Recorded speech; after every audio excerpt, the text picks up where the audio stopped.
ராமனை காட்டுக்கு அனுப்ப காரணமாக இருந்தவள் கைகேயி. இவள் நற்குலத்தில் பிறந்து நற்குணவானனான தசரனை மணந்து நல்ல மகனை பெற்ற பிறகும் இவளது செய்கையால் பூவும் பொட்டும் பறிபோயிற்று. இந்த புத்தி இவளுக்கு எப்படி வந்தது தெரியுமா? கலகா பெயருக்கேற்ற பொருத்தம் இந்த பெண்மணிக்கு. ஊரிலோ வீட்டிலோ ஏதாவது தகராறு என்றால் கலகா அங்கே இருப்பாள். பெரும் கர்வம் பிடித்தவள். தன் கணவர் பிச்சுவை புழுவுக்கும் கீழாக மதிப்பாள். நல்ல உணவு கூட கொடுக்க மாட்டாள். துணித்து வைத்து கொடுக்க மாட்டாள். அதே நேரம் அவள் ருசியாக சமைத்து சாப்பிடுவாள். மனைவியால் பிச்சுவுக்கு பெரும் துன்பமே ஏற்பட்டது. பிச்சுவுக்கு ரகுவரன் என்ற நண்பர் இருந்தார். அவர் பிச்சுவிடம், உன் மனைவியை திருத்த வழி இருக்கின்றது. நீ என்ன சொன்னாலும் அவள் நேர்மாறாக காரியங்களையே செய்கிறாய். எனவே நீ என்ன விரும்புகிறாயோ அதற்கு நேர்மாறாக உன் மனைவியிடம் சொல். உன் காரியம் நிறைவேறிவிடும் என்றார். பிச்சுவும் அந்த யோசனை பிடித்து போனது. ஒருமுறை தனது நண்பனுக்கு விருந்தளிக்க வேண்டிய அவசியம் பிச்சுவுக்கு ஏற்பட்டது. மனைவி இதை விரும்ப மாட்டாள் என்பதை உணர்ந்த பிச்சு, கலகா, என் நண்பன் பெரிய அயோக்கியன். அவன் இங்கு வந்திருக்கின்றான். அவனுக்கு தண்ணீர் கூட கொடுக்காதே. அவனாகவே திரும்பி போய்விடுவான் என்றார். உடனே கலகாவுக்கு கோபம் வந்துவிட்டது. இப்படியா செய்வீர்கள்? வீட்டுக்கு வந்தவரை சாப்பிடக்கூட சொல்லாமல் அனுப்புவது தர்மமாகுமா? அவர் ஒன்றும் மோசமானவராக தெரியவில்லையே. அவருக்கு சாதாரண சாப்பாடாக இல்லாமல் பெரிய விருந்தே வைக்கப் போகிறேன் என சொல்லி விருந்துக்கு ஏற்பாடு செய்தார். பிச்சுவின் தகப்பனாருக்கு திதி கொடுக்க வேண்டிய நாள் வந்தது. மாமனாரை கலகாவுக்கு பிடிக்காது. எனவே திதி கொடுக்க விடமாட்டாள் என்பதை அறிந்த பிச்சு கலகாவிடம், இந்த ஆண்டு என் தந்தைக்கு நான் திதி கொடுக்க மாட்டேன். நீயும் வீட்டில் எந்த பலகாரமும் செய்யாதே என்றார். கலகாவிற்கு மிகவும் ஆத்திரமாக வந்தது. பெற்ற தந்தைக்கு திதி கொடுக்காத உம்மை போன்றவர்களால் தான் நாட்டில் மழையே இல்லை. இந்த ஆண்டு கண்டிப்பாக திதி கொடுக்க வேண்டும் என்றாள்.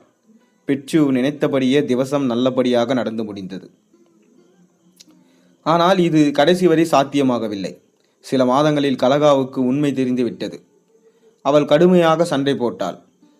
எனவே பிச்சு இன்னொரு பெண்ணை திருமணம் செய்ய முடிவு செய்தார். விஷயம் அறிந்த கலகா தற்கொலை செய்து கொண்டாள். பேயாக அலைந்த கலகாவை யமதூதர்கள் யமதர்மராஜாவிடம் கூட்டிச் சென்றனர். சித்திரகுப்தர் கலகா செய்த பாவங்களை அடுக்கினார். கணவனுக்கு அடங்காத இவள் காலம் பூராவும் பேயின் உருவம் தாங்கியே அலையட்டும் என யமன் தீர்ப்பளித்தார். யமதூதர்கள் கலகாவை வானிலிருந்து தூக்கி வீசினர். அவள் ஒரு நதிக்கரையில் வந்து விழுந்தாள். அங்கிருந்த மக்கள் எல்லாம் அவளது உருவத்தை பார்த்து பயந்து ஓடினர். அப்போது தர்மத்தர் என்ற அந்தனர் அங்கு வந்தார். பேயை விரட்டுவதற்கான மந்திரங்களை மனதிற்குள் ஓதினார். ஆனாலும் பேய் அடங்கவில்லை. அவர் அருகிலிருந்த சிவன் கோயிலுக்குள் சென்றார். தீபத்தட்டை எடுத்து கற்பூரம் கொளுத்தி அதை பேய் மீது வீசினார். பேயின் உடல் தீப்பற்றி கொண்டது. பின் தீர்த்த சொம்பையின் மீது வீசினார். தீர்த்த சொம்பில் இருந்த தண்ணீர் பேயின் உடலில் பட்டதும் தீ அணைந்ததுடன் பேய் உருவமும் மாறியது. அது அழகான பெண்ணாக வடிவெடுத்து அவள் தன் முற்பிறவி வரலாற்றை தர்மதத்தரிடம் கூறினாள். தர்மதத்தர் அதை கேட்டு பரிதாபப்பட்டார். அப்போதுதான் யமதூதர்கள் அங்கு வந்தனர். பேயாக திரிந்த இவள் சிவனுக்குரிய கற்பூரம் தீர்த்தமும் பட்டதால் பாவங்கள் குறைய பெற்றாள். ஆனாலும் கணவனை மதிக்காத இவள் அடுத்த பிறவியிலும் ஒரு கெட்ட பெயரை ஏற்பாள். தர்மதத்தரான உமக்கு இப்போது 2 மனைவியர் இருக்கிறார்கள்.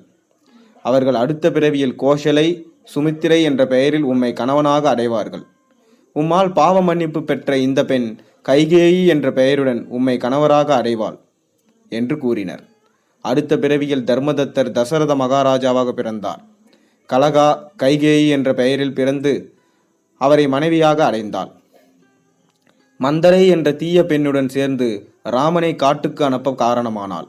அதனால் இன்றும் அழியாத கெட்ட பெயரை சுமக்கிறாள். கணவனுக்கும் மனைவிக்கும் அனுசரணையாக நடக்க வேண்டும் என்பதே கைகேயின் வாழ்க்கை உலகிற்கு தரும் பாடமாகும். நீங்களும் எப்போதும் அனுசரித்து நடவுங்கள். என்ன தவறு செய்தாலும் மன்னிக்கும் குணத்தை மற்றும் பெறுங்கள். பிறகு வாழ்க்கை இனிமையாகும். நல்லதை செய்யுங்கள், நல்லதே நடக்கும். நல்லதையே நினைத்து கொண்டிருங்கள், நல்லதே நடக்கும்.